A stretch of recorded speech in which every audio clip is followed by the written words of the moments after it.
Bem, pessoal, dando prosseguimento à aula, falarei agora sobre os materiais do tipo compósitos encontrados na construção civil. Os materiais do tipo compósito são formados por dois ou mais tipos dos materiais discutidos anteriormente, de tal forma que resulta em um material com propriedades otimizadas. Assim, poderemos encontrar vários tipos de materiais na construção civil.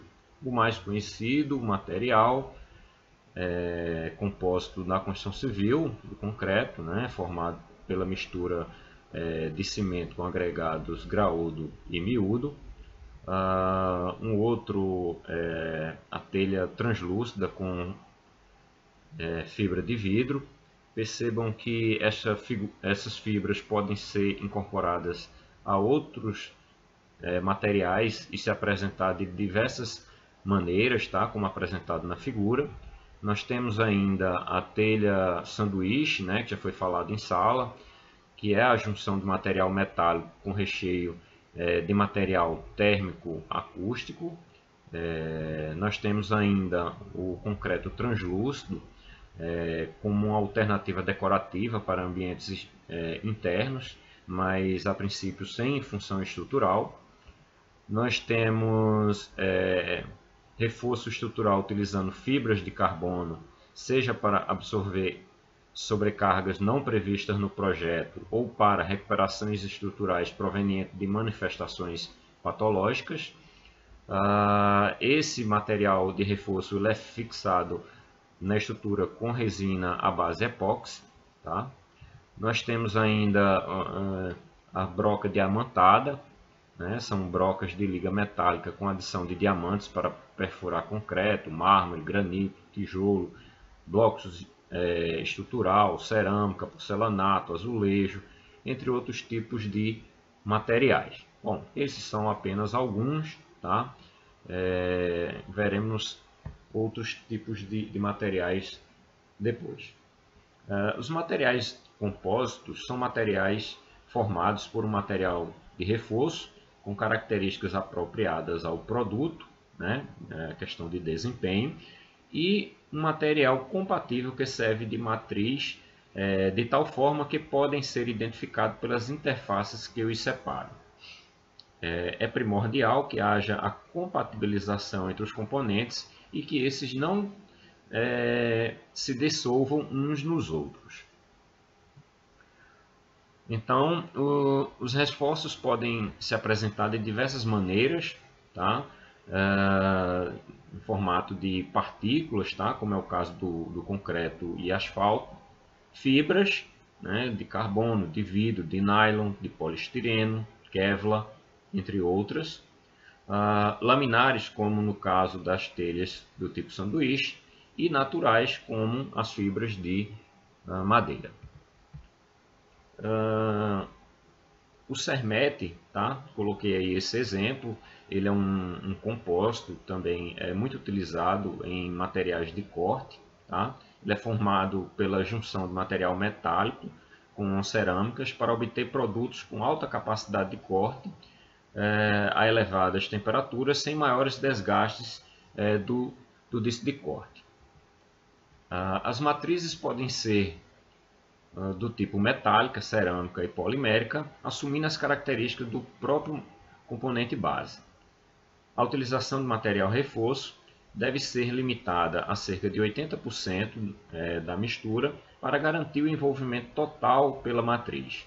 Além disso, é essencial para a composição que haja uma boa aderência da matriz ao esforço, para que haja uma boa distribuição dos esforços e que o coeficiente de expansão térmica seja bem semelhante entre os componentes. Só recordando que os componentes também devem ser compatíveis quimicamente uns com os outros.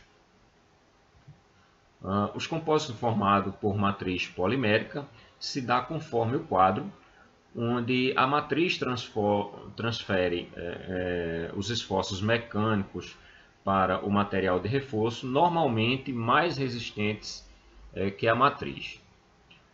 A intenção da adoção de um material compósito é a obtenção de material com características otimizadas.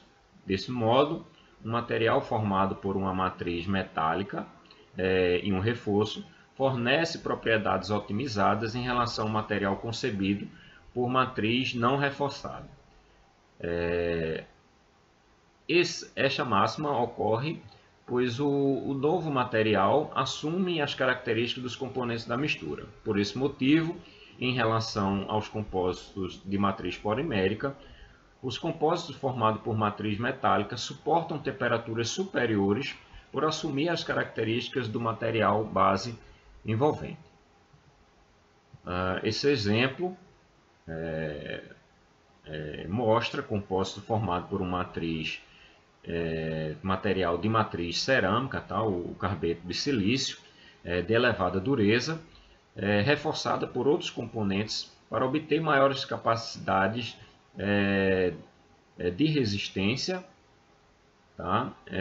Em relação à tenacidade, à fratura, ou seja, aumentando a capacidade de absorver energia até a sua fratura.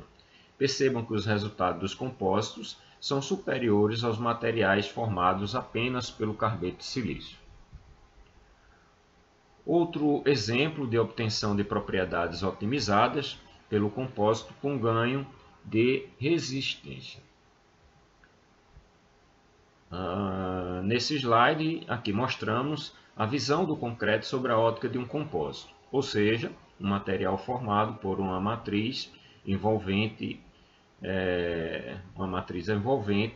com a base cerâmica, que no caso é a pasta de cimento, com adições de agregados graúdos e miúdos. Essa figura mostra aí uma fibra, tá?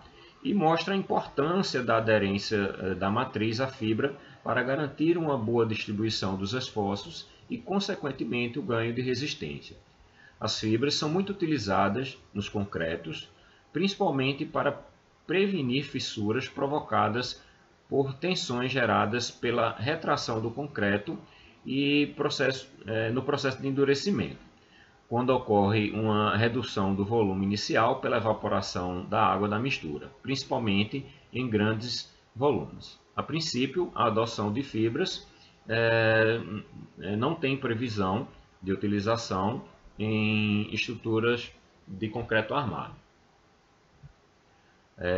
Existem vários arranjos típicos de fibras, como ilustrado agora na figura, tá? E é fundamental o conhecimento sobre a disposição das fibras, assim como também a direção do próprio esforço. Conforme o gráfico, tá?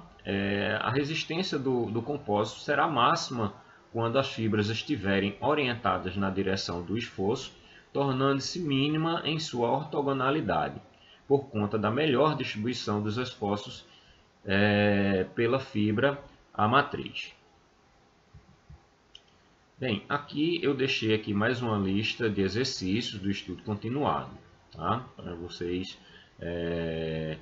manterem-se aí estudando. Bem, pessoal, chegamos ao fim da aula. Espero que tenham entendido o assunto. Qualquer coisa, entre em contato, tá? Então, até breve.